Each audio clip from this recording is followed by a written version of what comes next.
একটা ছেলে নিজের প্রেমে ব্যর্থ হবার পর একটা পতিতা নারীর ফাঁদে পড়ে। এরপর তার ভবিষ্যতে ঘটে অপ্রত্যাশিত কিছু ঘটনা। বন্ধুরা, এক্সপ্লেন করছি একটা হলিউড ফিল্ম। তো শুরু করার আগে অনুরোধ থাকবে ভিডিওতে একটা লাইক এবং চ্যানেলটি সাবস্ক্রাইব করে নেওয়ার জন্য। ঘটনার প্রথমে দেখা যায় নিক নামের একটি ছেলে রেস্টুরেন্টে নাস্তা করছিল। তখন হ্যানা নামের একটি মেয়ে আসে। হ্যানা একজন দেহ ব্যবসায়ী পতিতা মেয়ে। তখন হঠাৎ হ্যানার চুল নিকের নাস্তার প্লেটে পড়ে, আর নিক ফোন দেখতে দেখতে খাবারের জায়গায় হ্যানার চুল মুখে দিয়ে দেয়, যা দেখে সে খুবই অসন্তুষ্ট। সাথে সাথে নিক একটা ছুরি নিয়ে হ্যানার চুল কেটে ফেলে। বেচারি হ্যানা, সে বুঝে উঠতে পারছিল না তার সাথে এটা কি হলো।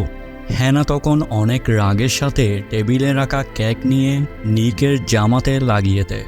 নিক বলল, তুমি এটা কি করলে? হ্যানা উত্তরে বলল, এখন তুমি কি করতে চাও? তখন নিক হ্যানাকে কুলে উঠিয়ে ফেলে আর ওয়াশরুমে নিয়ে যায়। আসলে কি চলছে নিকের মনে? সে কি মেয়েটিকে খারাপ কিছু করবে? কিন্তু না, সে হ্যানাকে বলে, আমার জামা পরিষ্কার করে দাও। কিন্তু হ্যানা কাপড় পরিষ্কারের মেয়ে না। সে জামাটা নিয়ে টয়লেটে ফেলে দেয়। কিন্তু জামাতে ছিল নিকের একটা রিং, যেটা সে তার প্রেমিকাকে আজ প্রপোজ করবে বলে নিয়েছিল।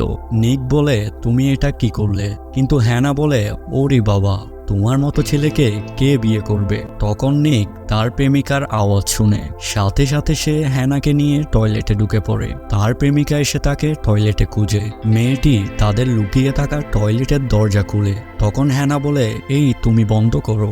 এবার এই ঘটনায় আসছে নতুন একটা মোড়। নিকের প্রেমিকা একটা ছেলেকে কল দিয়ে বলে, আমি তোমার কিস আর আদরের জন্য অপেক্ষা করছি। নিক তার প্রেমিকার সব কথা শুনে ফেলে আর খুবই কষ্ট পায়। যাকে সে এত ভালোবাসে সে তাকে এত বড় ধোঁকা দিবে সে ভাবেনি। হ্যানার মনে নিকের জন্য মায়া জন্মে।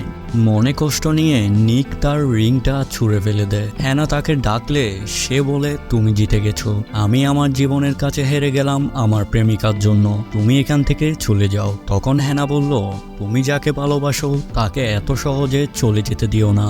রিংটা নাও আর তাকে মন থেকে প্রপোজ করো। নিক বলল, সে একটা ধোঁকাবাজ। হ্যানা বলল, একবার মন থেকে বুঝাও, হয়তো সে এটার জন্য নিজের ভুল বুঝতে পারবে। তখন নিক ভাবে, কে এই মেয়ে যার সাথে এত ঝগড়ার পরেও আমার ভালো চাই। নিক তার প্রেমিকার কাছে গিয়ে বলে, আমি সব পেয়েছি জীবনে, এবার তোমাকে পেতে চাই। তুমি আমার জীবনের স্বপ্ন।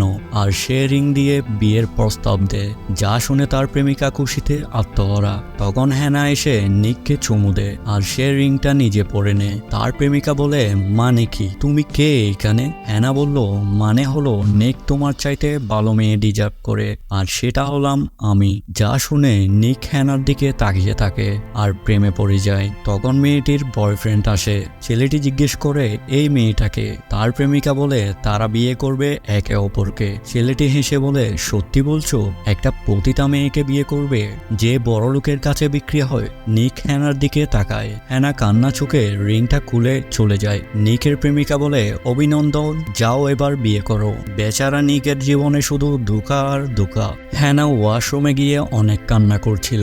নিক এসে তখন বলে, আমার নাস্তার প্লেটে তোমার চুল পরোটা ইচ্ছাকৃতভাবে ছিল? হ্যানা বলল, হ্যাঁ, এটা সত্যি। ছেলেরা আমার প্রতি আকৃষ্ট হয়ে আমার জন্য ডিনার অর্ডার করে, কিন্তু তুমি অন্য ছেলেদের মতো না। তখন নিক বলল, চলো আমরা যাই একসাথে ডিনার করি।